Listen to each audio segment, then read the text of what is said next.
In the past, whenever typhoons or rainy seasons hit Qiangyuan Village and Pingtung's Jiadong Township, residents will be faced with severe flooding. The Qiangyuan area comprises mostly low-lying terrain, which is exacerbated by the excessive extraction of underground water by local aquaculture industries. Currently, 300 hectares of land in Jiadong Township lie below sea level, which floods during monsoon seasons. Recently, the Water Resource Agency has launched a $22.5 million flood control project.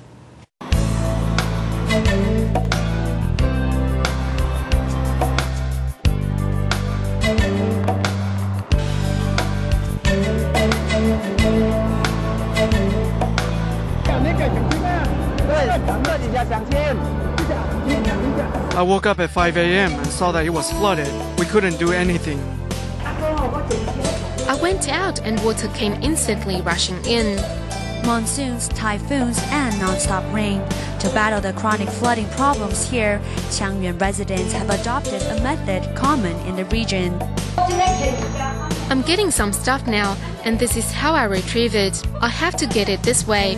What else can I do? From this raised fridge, even to pots and pans resting on the stairs, nothing in this house touches the ground floor.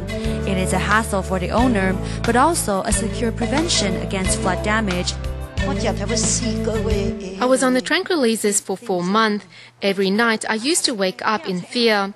I was so scared. How could the water rush to the rooftop in less than 10 minutes?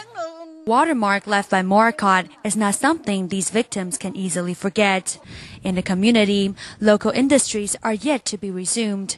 Many wax apple orchid and fish farms are still under repair. It's all covered in mud. It's really deep. It can't be used anymore. It was a huge loss. It takes money to clean this up.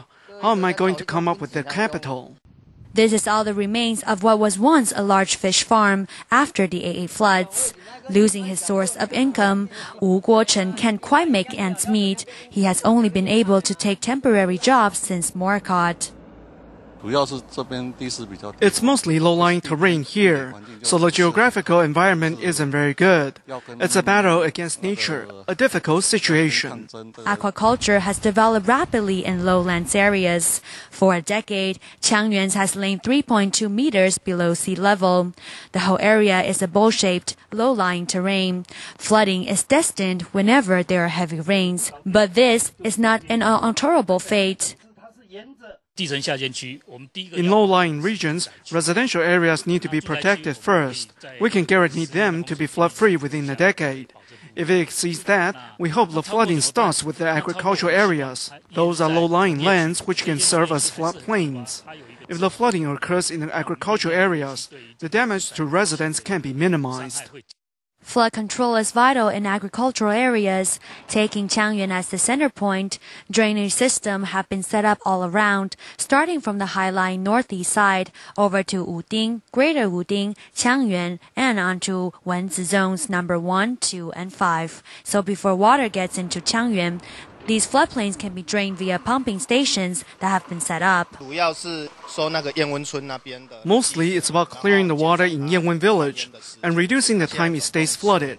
Right now, 3 pump systems have been set up. We will make 4 pipelines to make room for future expansion. Currently, we start with 3 pipes. Every pipe has a water volume of 1.5 cubic meters per second, which means every second you can reach 1.5 cubic meters of water flow. For convenience, mobile pumps are also used. This whopping $22.5 million flood control project will make a significant difference after its completion next May.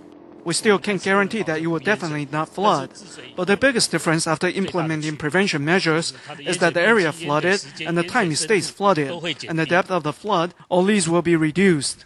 It is hoped that with this flood control project, the residents' peace of mind will be restored.